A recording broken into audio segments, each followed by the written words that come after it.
What's up, everybody? Welcome to the Symposium podcast, hosted by E. Wright and Rose Gold. Y'all know the vibes over here, man. This is the show where we focus on mental health and other various things. Ladies and gentlemen, boys and girls, welcome to the marathon. Episode 102 through 104. Yes, absolutely.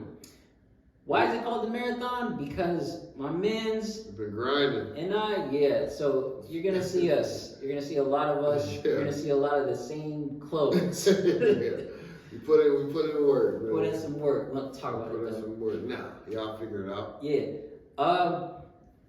For the marathon, y'all gonna see some back-to-back episodes. We're gonna spread them out, but of course you're gonna see them. In episode 102, we got my man's Jake on. He's coming back to give us an update. He is now a father, so he's touching on fatherhood. Yeah.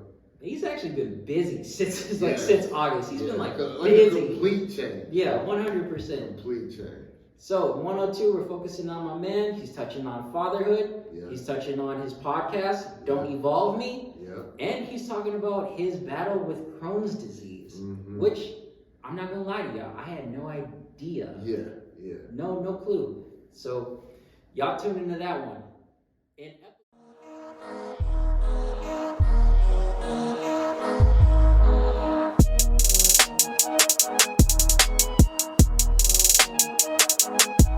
This is the Symposium podcast with E. Wright and Romero. I'm so happy I'm on top of the class. That doesn't sound right. No. Remember to go to the doctor and get that one checked out, bro. What's up, everybody? Welcome back to the Symposium podcast. Woo! We have an audience. We live. On the other side of the chair, let the people know who you are. People, what's up? E. Wright here, back with another episode of Symposium. Thank you, sir. Thank you in the crowd over there. Kick it back to my man. Y'all know the vibes over here. Oh, cool. Rose gold, man. Super cool. Got the gold on me. We love you, bro. Love you too. Show us your tits. Yeah.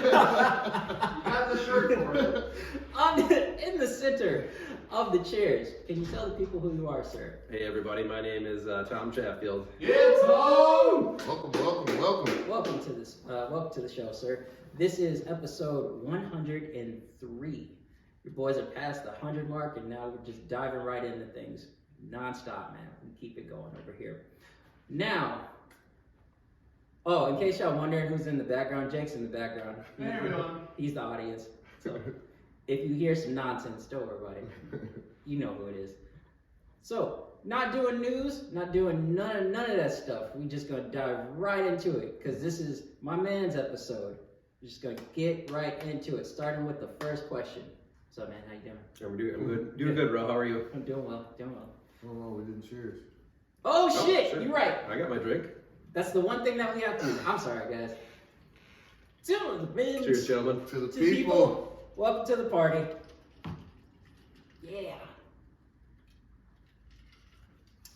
All right, everything is Jake has participated as well. restored. Just give you a play-by-play. Cheers. Okay, so now, we have to do check-in now. Let's do it. Let's do check-in. Okay, how are you? I'm well, man. I'm well. I am. What did I say? I don't know. I was like a little loopy at first, kind of. You know how I am. When I'm like, I'm like, all right, we gotta do this. We gotta do this. And I'm so like, all right, time, until shit gets going, and then I'm like, and so we just got done doing the episode, and now I feel good, man. Especially just the conversation. Yeah. It was very cool. So I'm chilling, man. I feel great. It's gonna be a great day. Good. It's gonna be a great day. I can't. No complaints, man. I've been sitting on my ass all week. I'm on spring break. That's right. So I've been a lot of self-care, man. It's been a lot of self-care. And I'm good, man. I'm good. How about yourself? I'm doing well. To give you some background, Eric over here, he works at a school and he is in special education. So he is wonderful at his job, and right now he is big chilling because of spring break. Yes. Yeah, that was my wife last week, because she's in education as well too. So yeah, her and my son were off the whole week. It's nice. It's been nice, man. So yeah, I'm good, man. I don't really have any complaints. It's It's starting to look better outside. Yeah. The snow's starting to melt, thank God, because it just seems like a really hard winter. It felt rough. But today, I feel great. I saw Super Mario Brothers today. I'm happy about that. 9 out of 10. I highly recommend. Go see it. Yeah.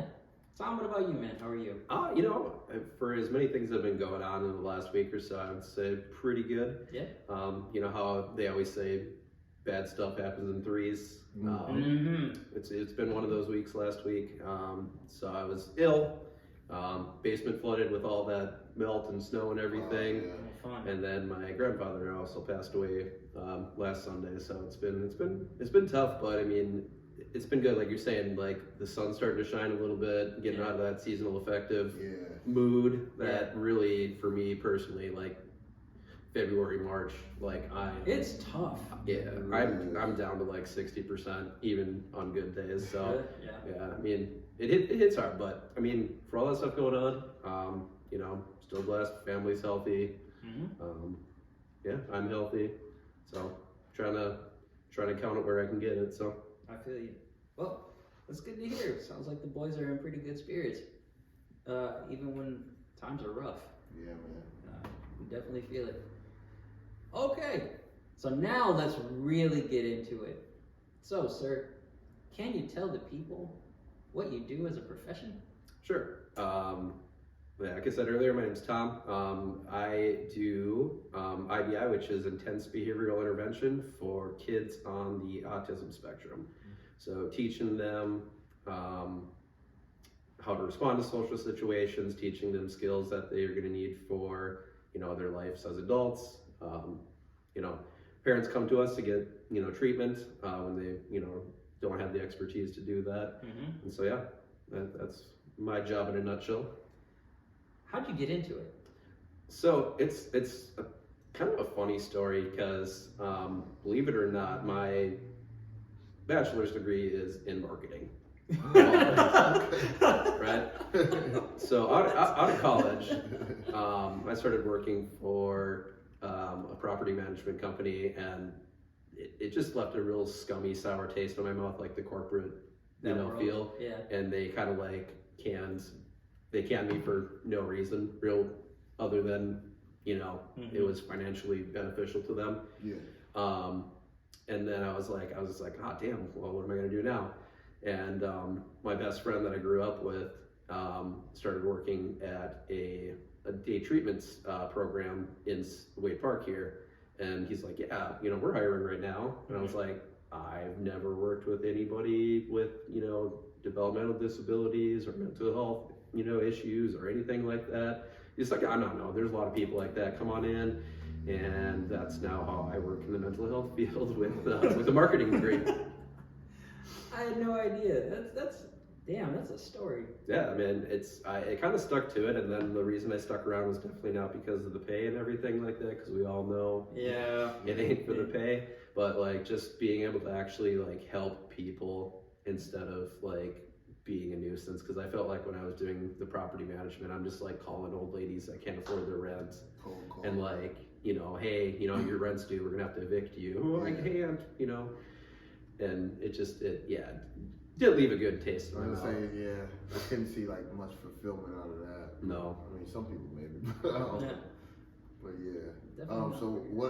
So say IBI, it's Intense Behavioral Intervention. Intense Behavioral Intervention. So what does that like entail? Like what do you do with the children? So we do like day by day. Yeah, day by day. Yeah. So when they say intense, that means like we're practicing particular skills 10, 20, 30 times in a day during their session. Yeah. So whether it's counting to 10 or something like that, or, you know, them responding, teaching them how to ask for something instead of throw a tantrum and start yelling.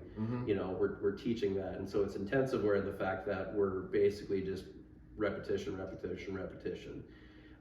because just the way that their neurodivergent brains don't really process in the same way as ours do, maybe, they just kind of have to learn those specific skills rather than them just being natural.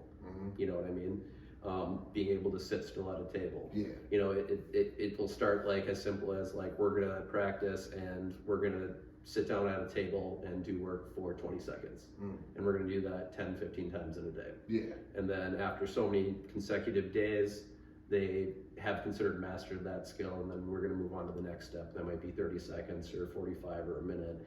And then we're eventually working it up to prepare them for being able to be in school, where, you know, they're expected to be sitting down at a desk for, you know, an hour at a time or something like that. Yeah. So it's just a lot of little steps, and like we're literally just training them how to be able to do these like daily basic skills that you and I might take for granted. Yeah. And what age? What age? So it's anywhere. I think our oldest kid is 16. Our youngest is about 3, and anywhere from in between there.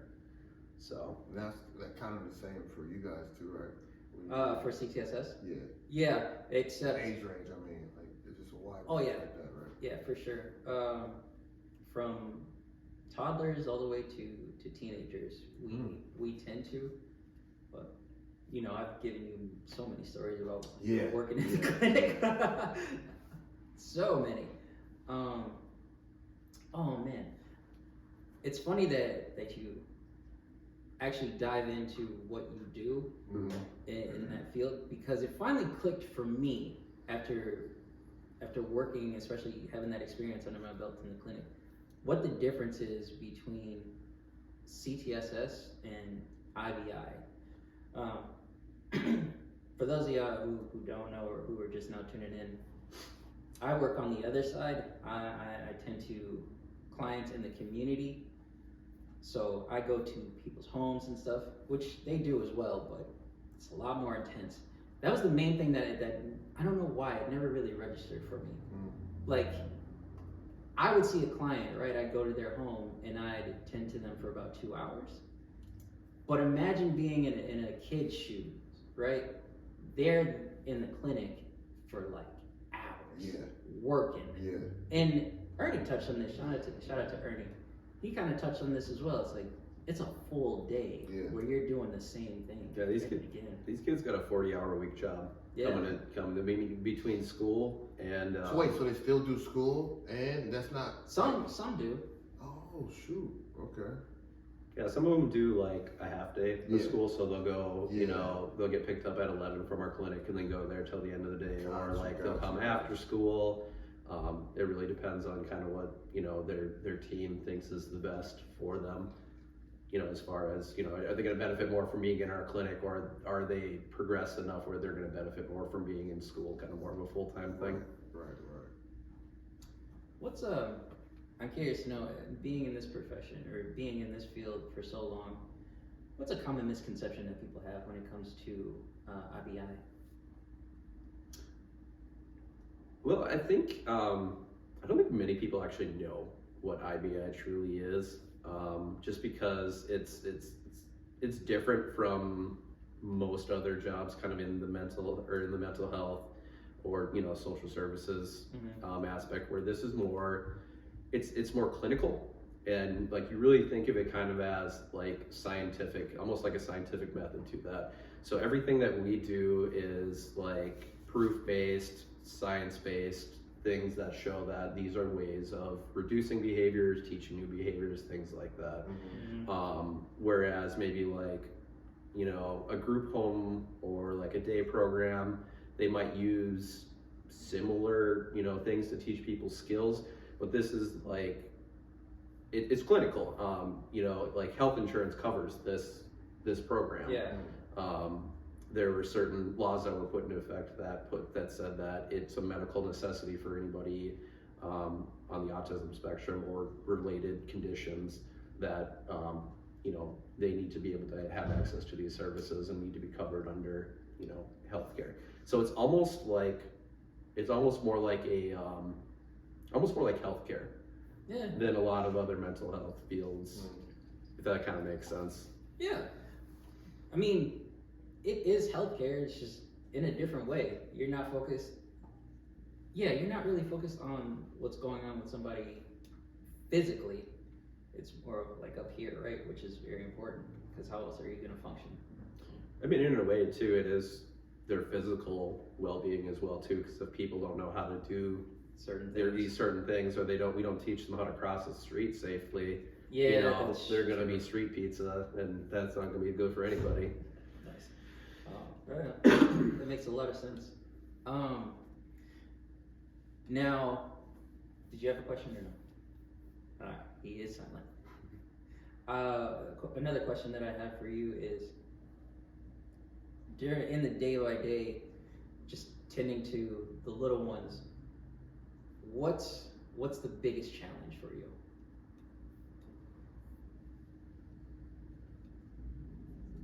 I mean, I think one of the biggest challenges for me is being able to check anything that's going wrong with me at the front door. Mm-hmm.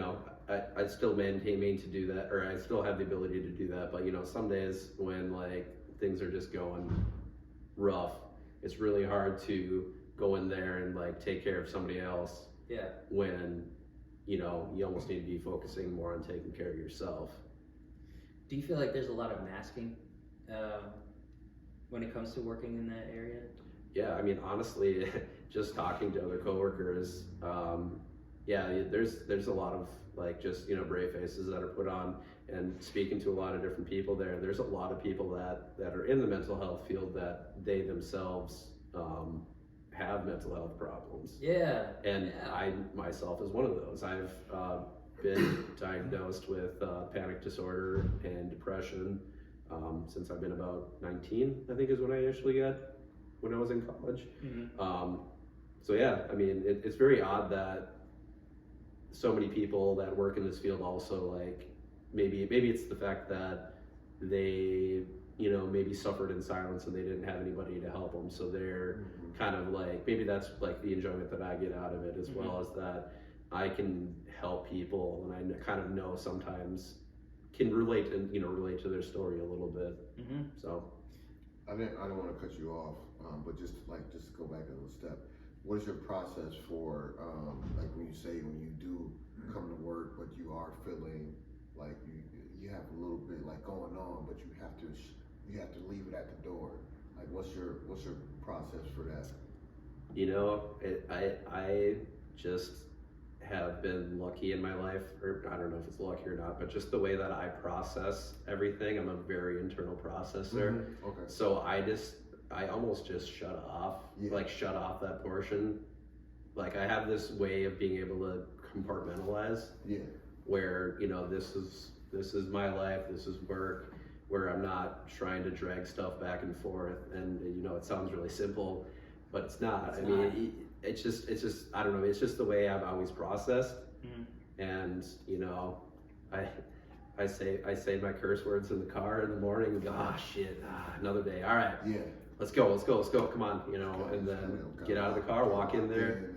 And then honestly too, the moment I walk in the door and I see that little kid and they're like, oh, hey, Tom, and oh my God, and they run up and give you a hug or something, you're like that, and you're like, everything's cool. Everything's right in the world right now. Yeah. It is funny because this was a question that I was going to ask you later, but I think this is a good segue. You and I have had this conversation as well about going into work is one thing, but leaving is another as well, because you can just feel drained and stuff like that. You're very good, in my opinion, at leaving work at work. Like it's done. There's no talking about, oh man, this happened at work and it fucking drained me. Yeah. How are you able to do that though? Is it still compartmentalizing?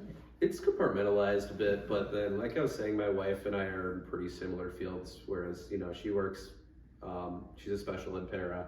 So I do have that safe spot to kind of unload everything as well too. So if there is something that that is bothering me that I'm not able to compartmentalize, I can at least have someone very close to me that I can, bounce ideas off of and tell her how I'm feeling and be like, yeah, you know what? I spent 3 hours in a bathroom today and it fucking sucked. Yeah. Well, this kid was running around naked or something, who knows, whatever. Yeah. Just you run into everything in this field, and it's like, but yeah, just being able to have someone that knows what you're going through, I think is a good thing. But yeah, again, you're right. it's just the way I kind of work. I never lose sleep over anything. Like sleep is my release. Like, you know, I always hear people like, man, I'm so stressed out, I couldn't sleep. I'm like, man, I'm so stressed out, I slept 14 hours. You know what I mean? Yeah. Like, that's my time to like, my brain shuts off. Then, yeah. I like that. Legit. Is there a specific age group that you like working with more? Oh, good question. I mean, I enjoy working with the older kids. Yeah. Yeah, I like being able to hear their ideas, you know. So I enjoy, you know, the 10, you know, 8 to 10 plus year olds. Okay. That are, you know, they're becoming little people. Yeah. You know what I mean? I don't mind. I love the little kids. They're cute, and you know, they remind me of when my son was little and everything like that. And I work with them just the same. But you know, I just enjoy working with the older kids that, you know, you tell them something and they're like, whoa, and, you know, they look up to you kind of. Yeah. You know, because I mean, unfortunately, we're like males. We're a bit of a rarity when it comes to, and you know, the mental health field. Absolutely. And a lot of our kids, or a lot of the kids that I work with, don't have a father figure in their life at all. So I kind of like being able to provide some sort of positive male role model in their life. Yeah, you know, absolutely. You know, and like it breaks your heart when some of these kids are like, yeah, my dad's in jail or something like that. You know, or my dad, I haven't seen my dad ever. I don't know who my dad is. You know, something like that. It's rough. So it's real rough, but it just kind of gives me a little bit of hope that I'm doing the right thing in life. Yeah. What about you, Ro? Do you have a specific age you like working with better? Well, I mean, I prefer to work with adults. I love kids, but it's more of a challenge for me, and we've talked about it in so many episodes. It's more of a challenge for me to tend to children, because I can't sit down with a kid entirely and be like, okay, so tell me what's going on. Yeah. Like, why did you do this? I'm just gonna shrug and be like, oh. Before I started actually teaching, I was a special education parent too, and I just got to this height. I went from one high school to another, and it's kind of like last in, first out type thing. So they needed more parents at the elementary school. So I had to go to elementary school when I first started there. And it was, so I was working with fourth graders. So they about 10 years old, 19 years old. And I was so miserable because it was like babysitting, you know, and I just felt like, they're like everything, oh, Mr. Eric, and they was just, the conversations weren't the same, because I was already at the high school, at the high school setting, so the conversations weren't even the same, and I'm just sitting there, and so it kind of drained me. But then when I got back to the high school at the next year, like it was just for the remainder of that year, and I'm like, I just straight up told them, like, I will never go to that again. But it's funny though, because the older ladies that work at the elementary school loved it, because they were like mother figures, you know what I mean? And they say, oh my God, you like the high school? They were just terrified of the high school. And like, cause the kids were like, I can relate to the older kids more, and you know what I mean? It's like that father figure mode as well. And it's kind of the same for middle school. Middle school is that age is a little different, because they're just kind of wild and trying to figure themselves out. Yeah, no one likes middle school. Yeah, it's that middle ground. It's tough, man. It's tough. They're no longer cute, and they're no longer old enough to know better. They're straight assholes. yeah. And yeah, but that's education for you, man. It's just funny, that different spectrum. Like the older ladies, they love elementary, and they were like terrified that I would want to go back to the high school. Like, you sure? Why? I'm like, this shit is not for me. Like, I'm not babysitting. I want to have conversations, like you said, bro. Like, I want to have meaningful conversations too, you know, because I've been to high school. I've done this before. So do you have kids of your own?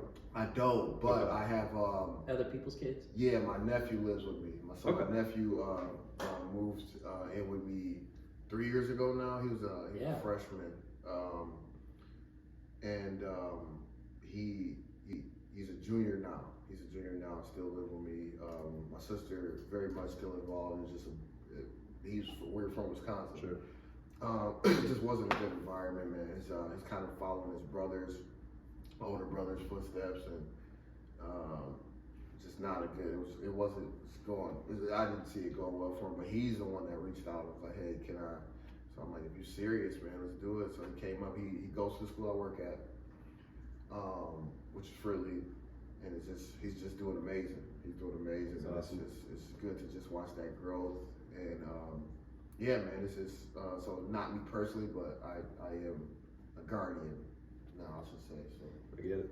Really gotta soak this this time in. I'm just realizing this myself because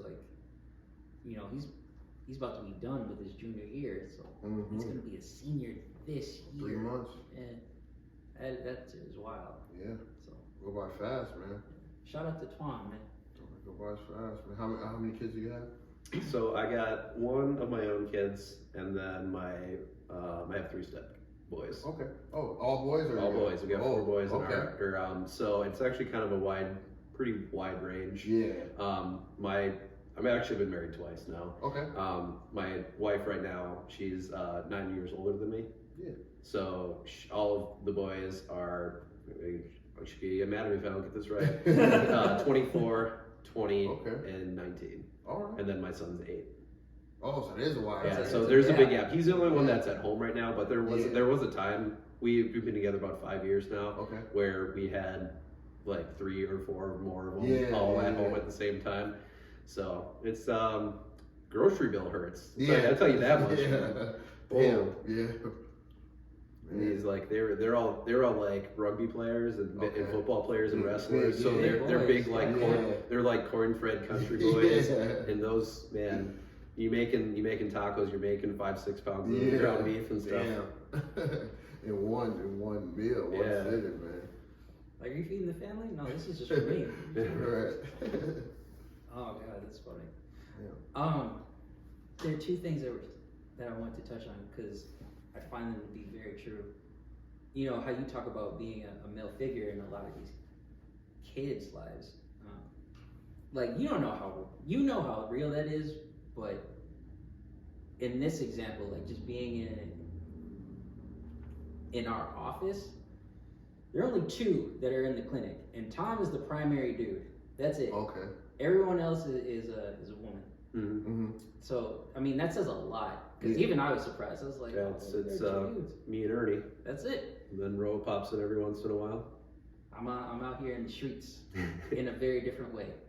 So, but yeah, that's it. 3 in the office total, and then 2 are in the clinic, and then there's me out in the field. But I think that says a lot in terms of what is lacking with a lot of kids. But 2, there's another thing that I find very fucking fascinating, just working in the clinic, especially as a dude. Mm-hmm. Again, going back to you, Tom, I have to give you credit because as a male, you know the difference. We all do, but like in terms of tending to someone else's child, you know the difference between being firm and being aggressive. Mm-hmm. And here's what I mean by that. I am always scared to touch a kid. That sounds weird. You should be scared. Yeah, That's not good, bro. Don't be touching kids. Hey, don't be trying to hurt me. But no, you have to. There are some kids that you have to tend to. What I've learned is like airless learning, right? Mm. Which is where you help them. You physically help them, hand over hand, to do a task. Mm-hmm. I would be so nervous because I'm like, I don't know what that necessarily looks like because you're tending to a child that has behaviors. Yeah. You don't know what can trigger them. Right. And then when they do have a behavior, how do you tend to it? Uh-huh. This man over here, is seeing so many kids like do whatever. He'll tell a kid to sit down. They don't sit down. He instantly goes in, puts them in a chair, shows them, and is like, all right, do your thing. How do you find that balance? I mean, I think it just comes with a lot of experience. Yeah, I was gonna say, how long have you been doing this? So in this current field, Yeah. I have been here almost 3 years. Okay. So me and Ernie actually started about, we were a month apart. Yeah. So we're both pushing about 3 years Really? at the clinic. I didn't know Yeah, that. he started That's about a right. month before me. But I worked with adults for almost 9 years at my last job. So I've got a total of about 12 years that I'm pushing. I don't know. It honestly is just something that you kind of have to get used to. Mm-hmm. You're not going to break them. You just kind of, man, that's a really good question. When you try, you always try to do the least intrusive thing possible first. Yeah. So we call that like a least to most prompt. So we're at first, if they're not listening, we tell them to do something, and then we're gonna try again. We're gonna be like, hey, sit down in your chair. And if they're just still staring off at the wall or something, then we might point to the chair next, right? Mm-hmm. So you basically, I just go through all of those steps. And you do have training. Yeah. And we ended up doing, when I started, I had to do a 40-hour training on IBI services, where with your CTSS, you probably didn't have to do that one. It was a different training, I'm sure. A little bit of training, a little bit of supervision, and then, okay, tend to this kid. Mm-hmm. But for every time that I have worked in the clinic, either I've had enough experience where I could work with a kid one-on-one, or somebody would be with me. So I have that feedback, that constant feedback there. Yeah. Yeah, and then I was saying, if they're not responding to a gesture or something like that, you might just, you might tap them on the shoulder first, or like, nudge their shoulder so that they can see the chair or something like that. And if they're still not doing it, then that might be when we actually like scoot them towards the chair, gently place an open palm on their shoulder to kind of like get them to sit down. Yeah. So, but eventually the hope is that you get to fade how intrusive you are being. So once they've done it so many times, they realize, oh, hey, when he tells me to sit in the chair, that means he's going to give me some sort of reinforcement, some sort of good job, attaboy, some sort of token or something like that, some sort of reward. They need that. Yeah. And then, and then they start putting it together, and then the goal is that they do it all independently. Yeah. So. I feel like kind of too, you're like kind of wondering like how is he so comfortable doing it as well? Yeah. Yeah. Cause I would say like just kind of for me, I think it's that relationship you build with the kid. Yeah. Cause I can't treat each one of my kids the same. Like it's different.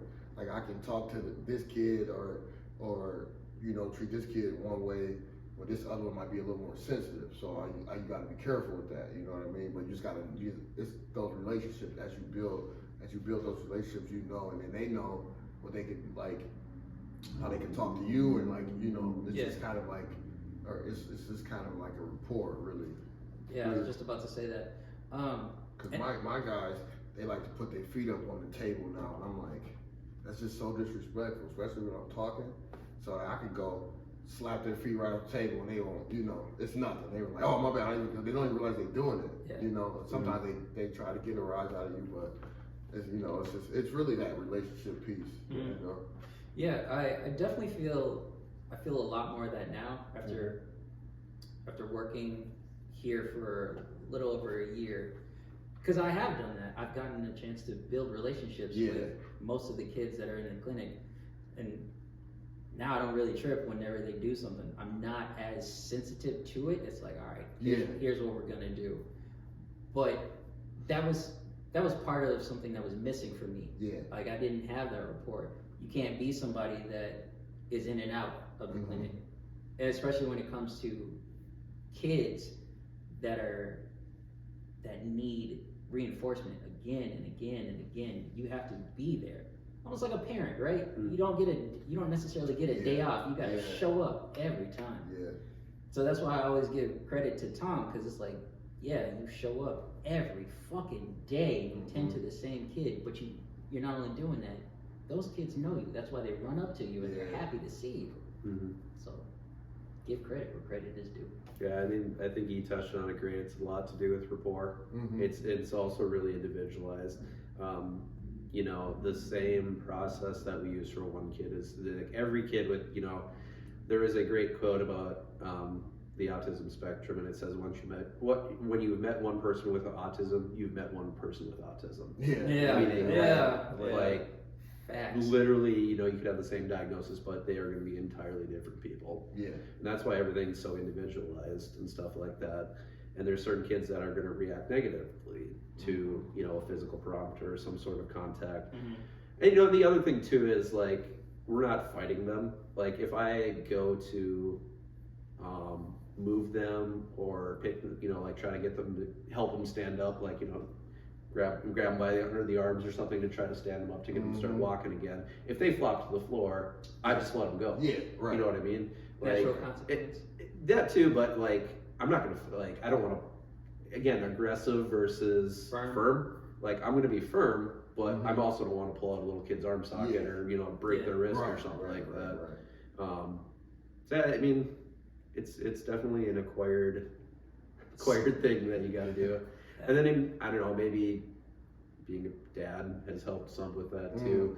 Nice. You know what I mean? You've had kids of your own, you've experienced a lot of these things on how, you know, how they act and everything. Just, you know, there's normal kid stuff regardless of who you're working with. Right. That's kind of the same thing. And yeah, I think just developing my dad voice and you know, dad demeanor and stuff like that. Every guy knows about it. They're, you know, I've gotten so much better with the nonverbals. Yeah.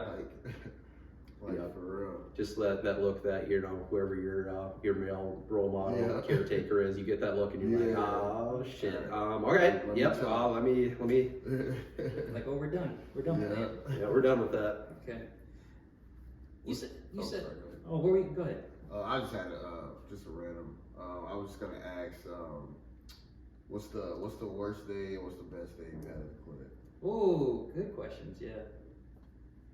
I mean, some of the worst days are when you get, you know, in a bathroom and they're having behaviors and they start throwing poop or something like that. You know, that's never good ones for me. No one likes that. You know, there's some days that like you spend hours in behaviors. You spend your whole 8-hour shift. You know, you go from one kid that's having a bad day to another one. You know, the bad days are when you're cut up or bruised or, you know, twisted your leg, you know, busted your knee on something. It's all types of stuff. But I mean, for me, almost more taxing than, you know, quote unquote, you like going fisticuffs, you know, with a kid going fisticuffs on you is more so just like the mental games that some kids can play with you. Just the flat out refusals for 4 hours when you stand in a bathroom and you repeat yourself every minute. All right, stand up, pull up your pants. Stand up, pull up your pants. Behavior. Oh my God. Yeah. Yeah, it's like, I would rather them just, you know, start throwing hands for 5 minutes and get it out of their system. You know what I mean? Some days.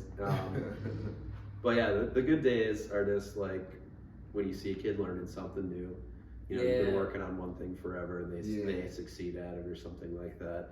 When you walk in the room and, you know, the kids are legitimately happy to see you and they go, oh, Tom, you know, and again, run up and hug you or whatever. Being able to tell a parent, they went to the bathroom all by themselves. So they came up to me and said, I needed to go potty. And then you see the look on the parent's face or something like they're like, you know, it's just, you know they're pumped and like you can see that they're happy and proud of their kid for making whatever little progress that they made. That's dope. So, I mean, those ones, at least I feel like, you know, I can have a terrible week and as long as I at least got one of those kind of, they outweigh, you know, the good outweighs the bad more. Yeah. Mm-hmm. Which is funny, talking about best moments. I have a client who has a kid and they tell me about somebody in their family. Whenever they talk about their child, there's this moment where the person that they're talking to compares kids, right? And it's like, oh, well, why is your child doing this now? My child was doing this at this age. And obviously that's fucked up, but I bring that up because working with kids in the clinic or just in this field, right? We know what's going on with them and we know how much of an achievement it is for them to do things that seem small to other people. Right. While other people are on the outside looking in, they're like, they don't get it. They're saying, okay, what's the big deal? He held your hand and you took 10 steps. What's the problem? It's like, oh, you see, he used to run when you even just went out like this. So, and I already asked you about like, what's the biggest misconception working in your field, but you've already answered that. how often, though, do you come across, let's say, like, not even parents, but just regular people in a conversation? How often do you come across somebody who just doesn't get that? Like, what it takes for a kid to master something? You know, I think just in general, autism spectrum disorder, just and just, you know, Down syndrome. Mm-hmm. I mean, what was it? I forget what it was. A couple weeks ago was Down syndrome awareness day and everything like that. Yeah. I do see a lot more just like interactions in the community and stuff like that, where people are becoming more aware of this population of people. Mm-hmm. So I think even, you know, versus 20 years ago, there's a lot less stigma.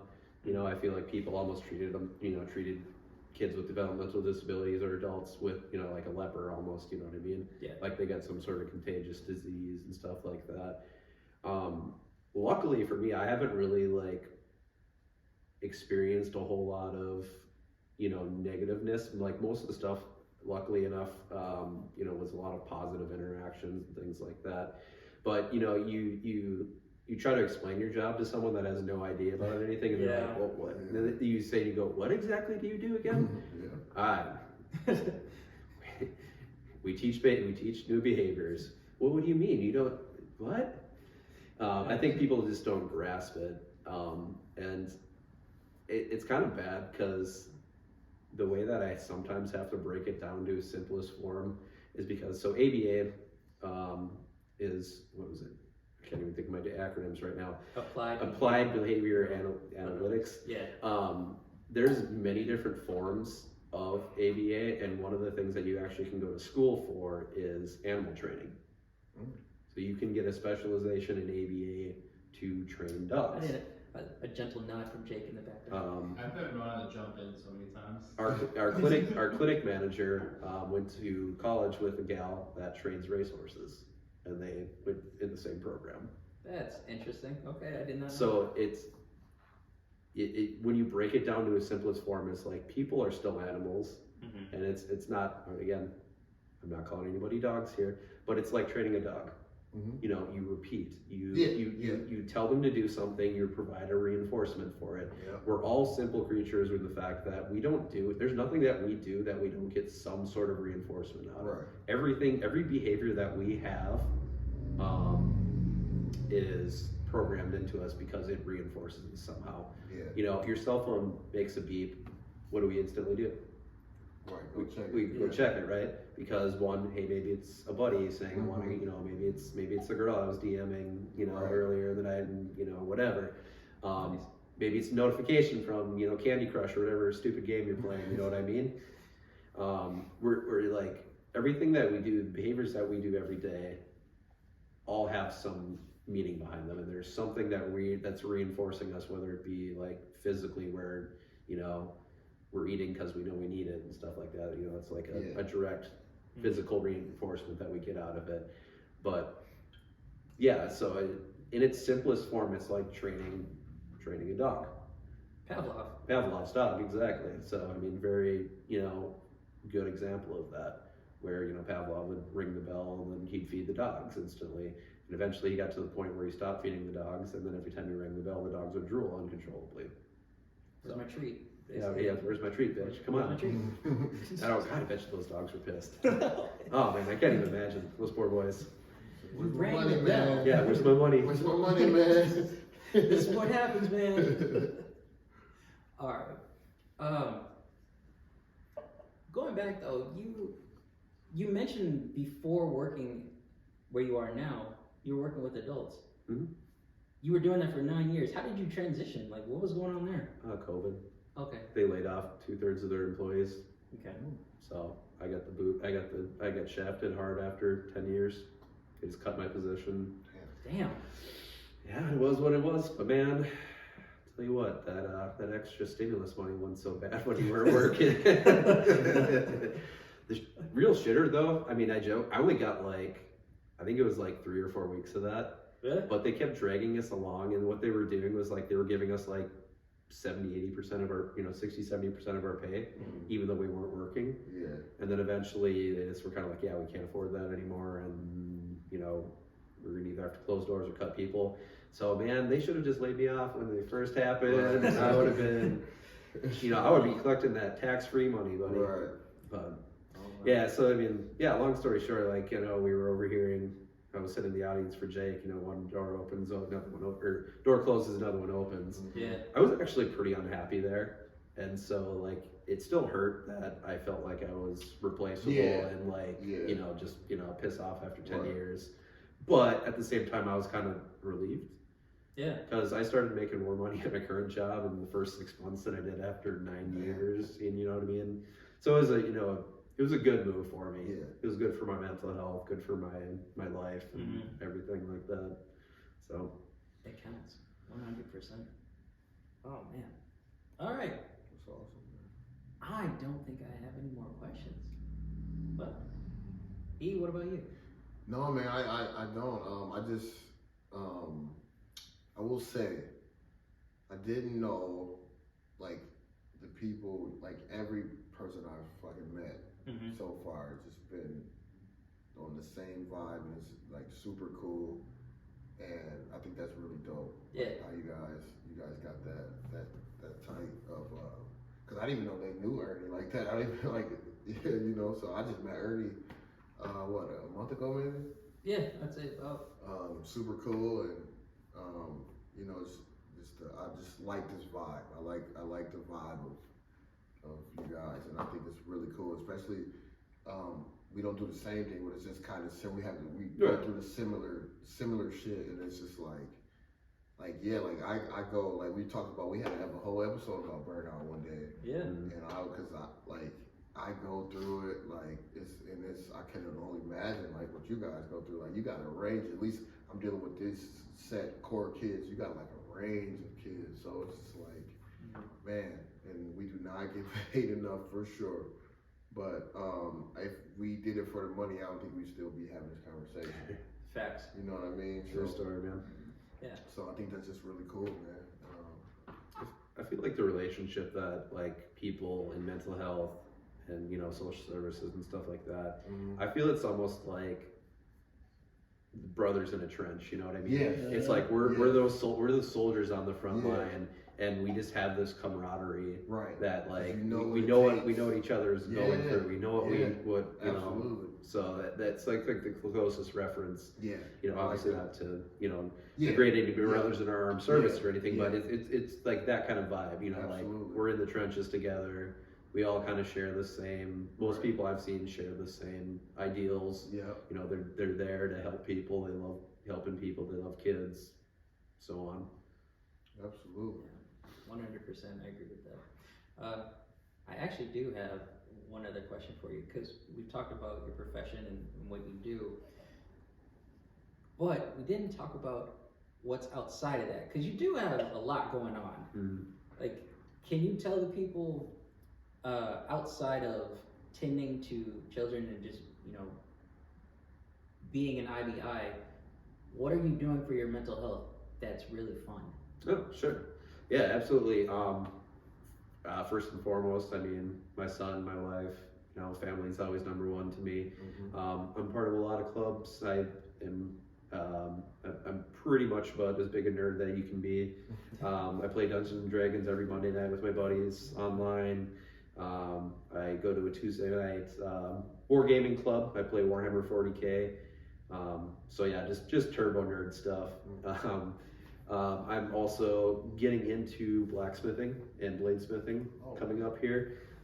Just from playing video games and stuff back in the day, you know, anything like they had blacksmithing in it, I was like, this is super cool. And then I started watching Forged and Fire on the History Channel, which is like, you know, a competition show where they're making knives and stuff like that. Real great show, and I watched like every 12 seasons of it, and I was like, you know, I can do this. And so I'm in the process this spring. I want to hopefully get it fired up and start swinging a hammer a little bit. I like every November is, you know, it's religion time for deer hunting. So that's a very peaceful time for my mental health. Just being able to spend a week either by myself or with, you know, friends and family that I really love. You know, be with nature.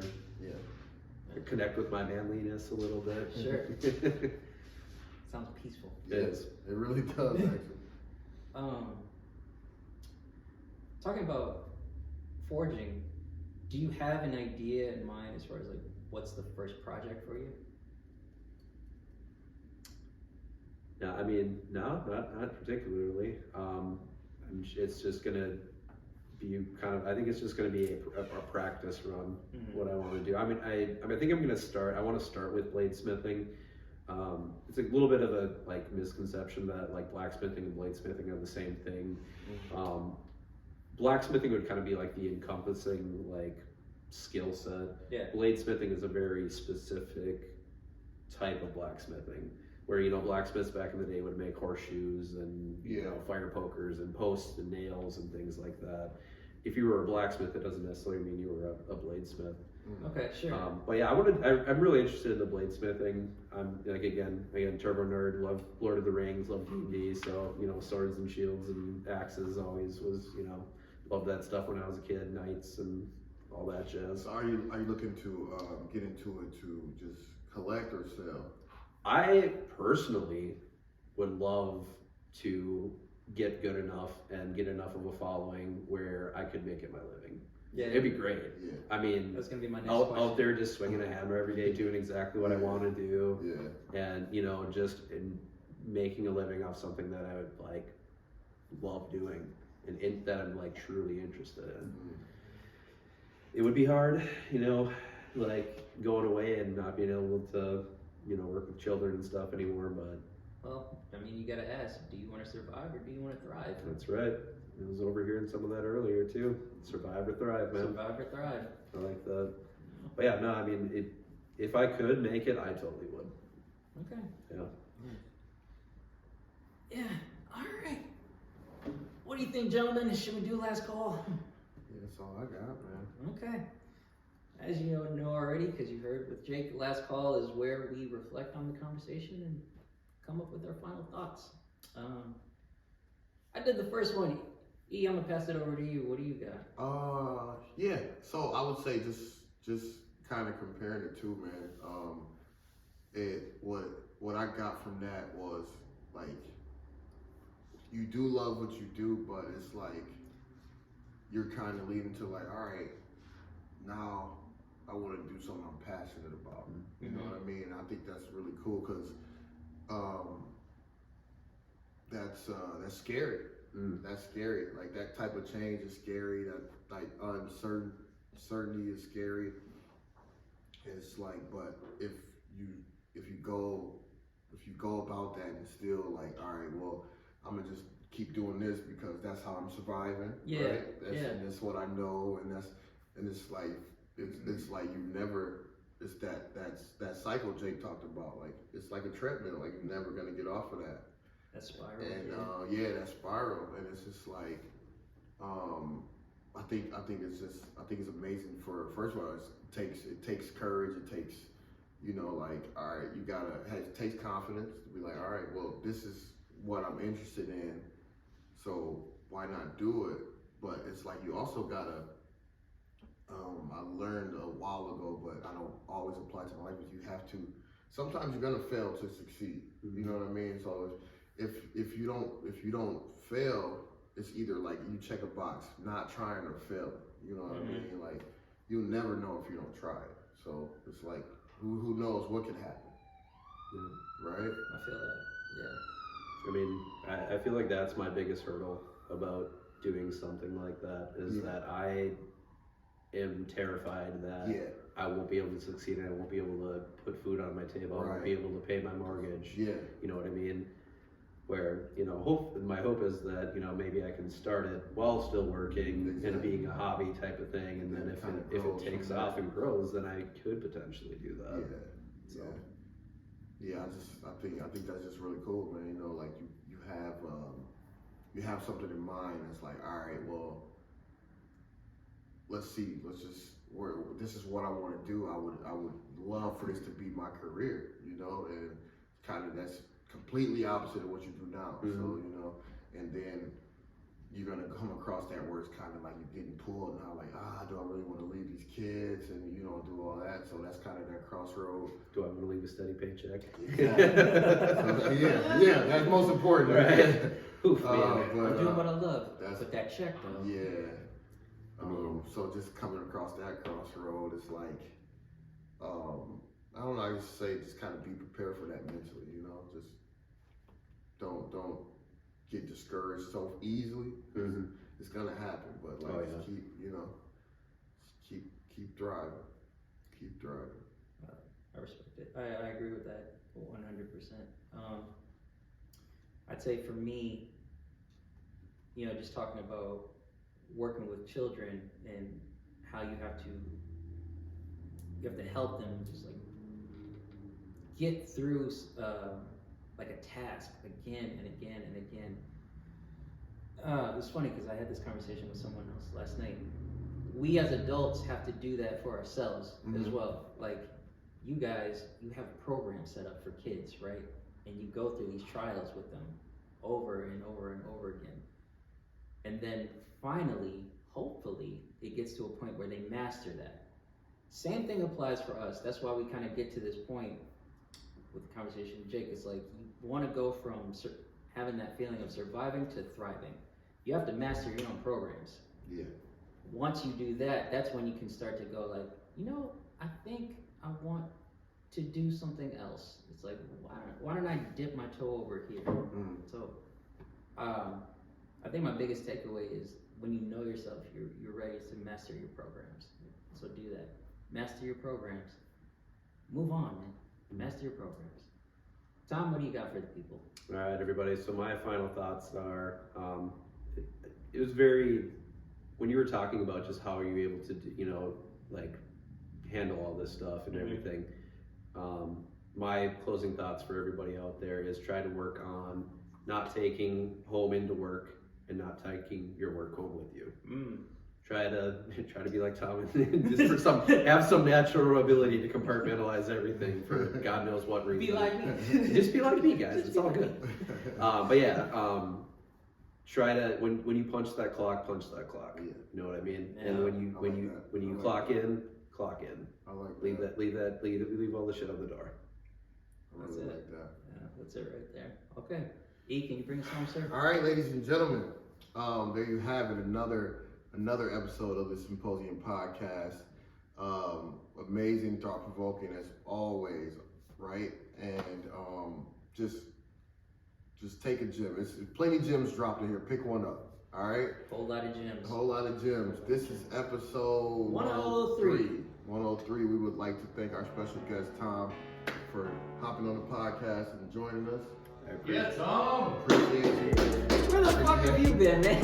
I know you get quiet. You got quiet. Heck, he's working on his own podcast back there. What he is. Appreciate Jake for coming through as well, man. Like you said, episode 103. Rose gold. Rose Gold, the building. Eat right. Thank you guys for having me. Appreciate it. Oh, It thanks was for coming on. a great conversation. Thank you. Remember, if it costs your mental health, it's too expensive. All right. Symposium podcast. Appreciate y'all. We Till out. next time. We out.